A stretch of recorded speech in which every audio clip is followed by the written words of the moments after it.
Hi guys, so today we're going to be reacting to terrifying ghost stories you shouldn't read alone. That's why I have my mom here. Hi. And she's going to be reading one of the stories. We're only going to read one.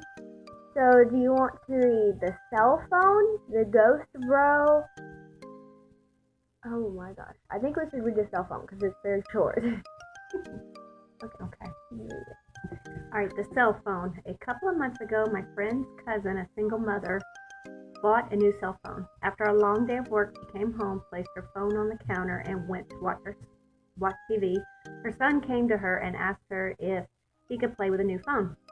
She told him not to call anyone or mess with text messages, and he agreed. At around 11:20, she was drowsy, so she decided to tuck her son in and go to bed.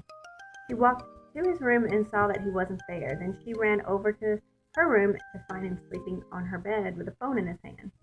Relieved, she picked her phone back up from his hand and inspected it.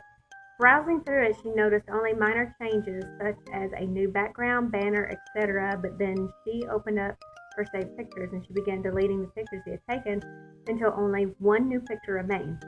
When she first saw it, she was in disbelief. It was her son sleeping on her bed, but the picture was taken by someone else above him, and it showed the left half of an elderly woman's face. Ooh. Ah, that's scary. That's very scary. Oh my god. That's very creepy. Should we read another one? What's scary? Sure. Okay, so now we're going to read The Rocking Horse. The Rocking Horse. One night when I was maybe 10 or 12 years old, I had trouble falling asleep. My bedroom was the entire top floor of our house, with my bed and such being on the left side and storage closet and a play area being on the right. I was lying in bed when I heard a noise from the other side of the room and see a rocking horse begin to rock. It was sitting just outside one of the storage closet doors.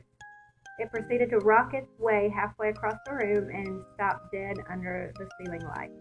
At this point, I was freaking out and just buried my head under the blankets and never peeked out again until morning. It was all confirmed to not be a dream, as the rocking horse was still in the middle of the room when I woke up. Furthermore, I got a stern reprimand from my parents for being up out of bed playing with my toys well past bedtime. Their bedroom was directly below the storage closet play area and had heard the creaking of the rocking horse shuffling across the room. Spooky. Let's read the following because I really want to read this one. The Andy 96 is typing. I know what that is. Okay, it's called The Following. Okay.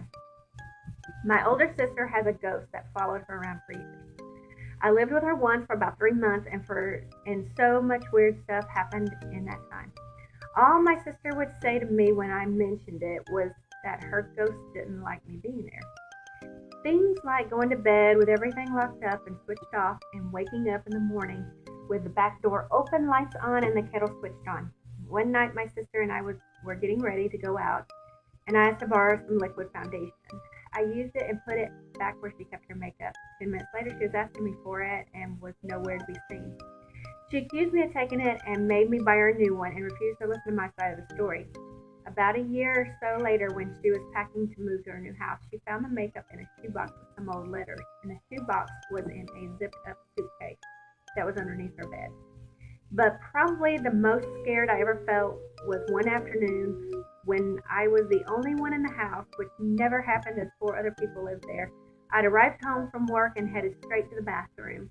All the doors, windows, etc. were closed. I was standing in the bathroom and started squeezing a pencil on my chin when a female voice in the hall said, "Stop picking your zit."